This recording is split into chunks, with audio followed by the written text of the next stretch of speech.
Welcome back to Caffeine and Clarity, where we sip slow, think deep, and laugh often.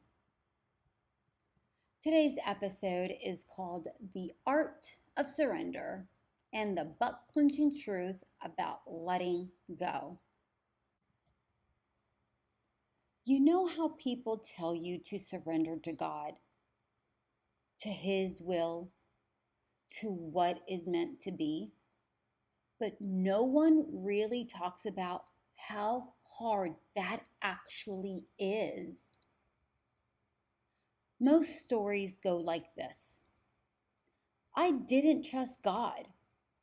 I was holding on too tight. Then one day, I just surrendered. End scene.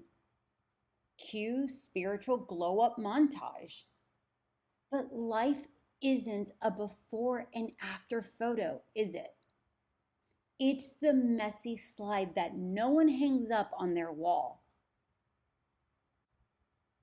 As I was writing this episode, a bird perched less than 10 feet away from me, almost eye level, and chirped, like it was trying to get my attention. And honestly, I teared up. Because maybe someone listening right now needs this reminder too. So, here it goes. What's the in-between process from gripping so tight to finally letting go? I imagine it's like clenching your butt cheeks to hold in a bowel movement when you're not near a bathroom. Yeah, we're going there. That tension, that strain, the way your whole body gets involved, that's us. We're resisting surrender. Your whole body's like, hold on just a little longer. Meanwhile, your spirit is screaming, please let me go. And the thing is, release can be easy or it can be messy. The sooner you surrender, the gentler it tends to be. The longer you hold on, well, you can imagine the cleanup, right?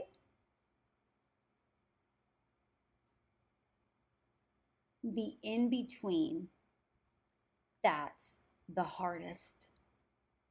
You're trying to act normal, smile, do small talk, pretend you're fine while your insides twist.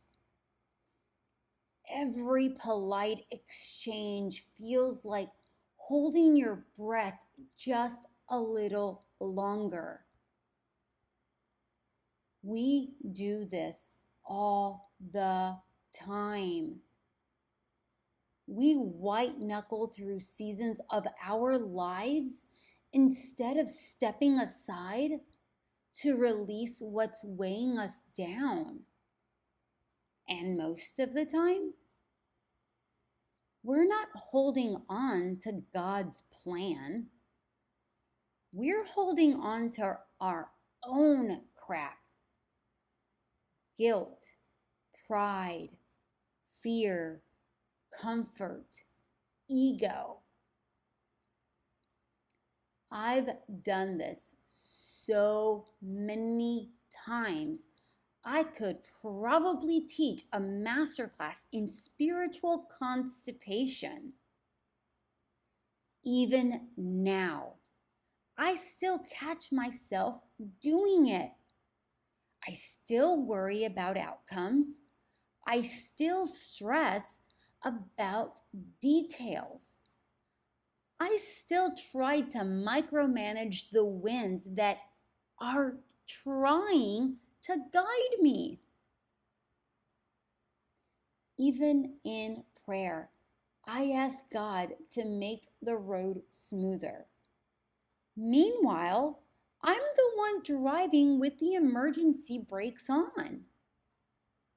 Maybe the road would be smoother if I let go of the brake.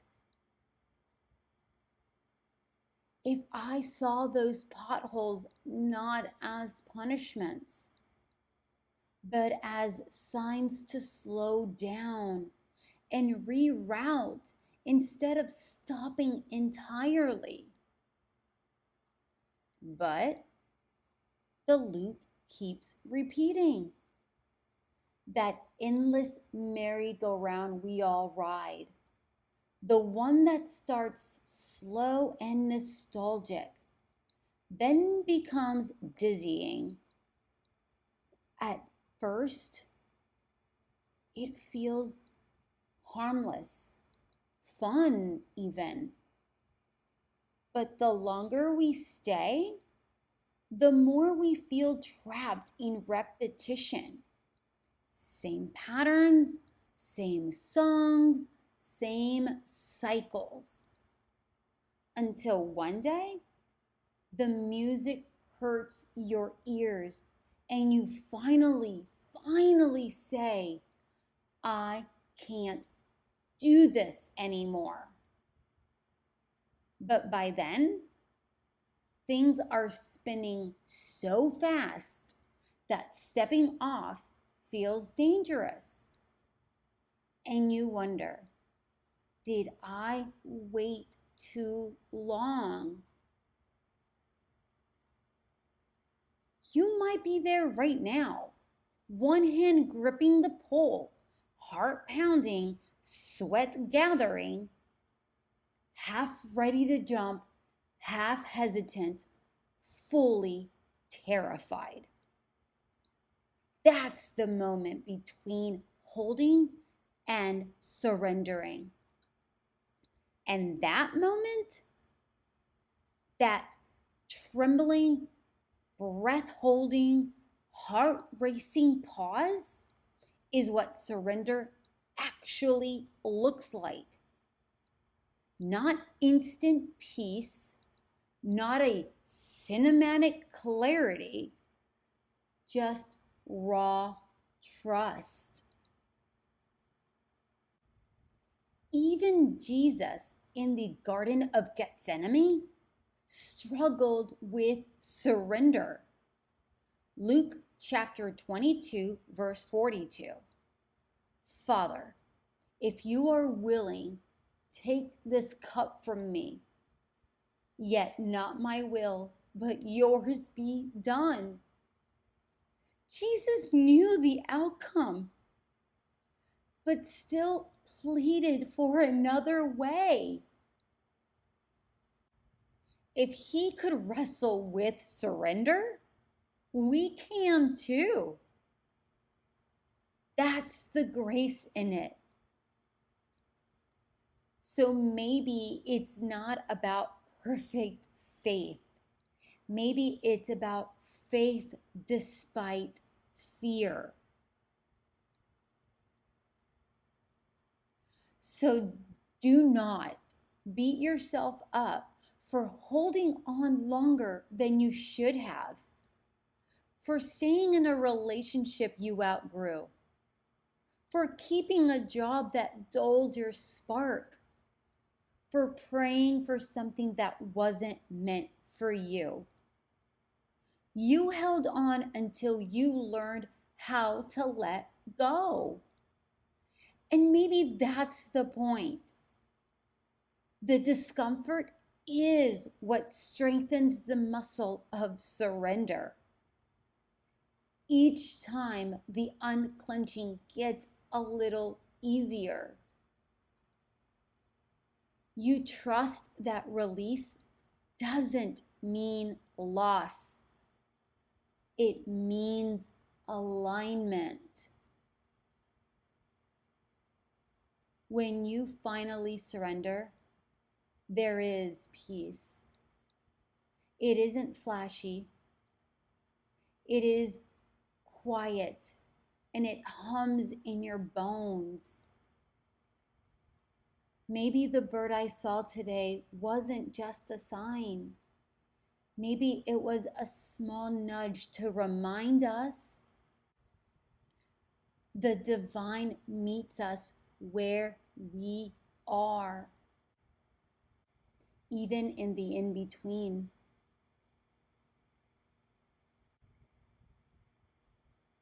If this episode met you where you are, share it with someone who might need the reminder as well. Sometimes we all need help loosening our grip. Until next time, unclench and breathe. Thanks for spending a little time with me here on Caffeine and Clarity. If something stirred in you today, let it sit, let it steep. Clarity has a way of rising when we slow down.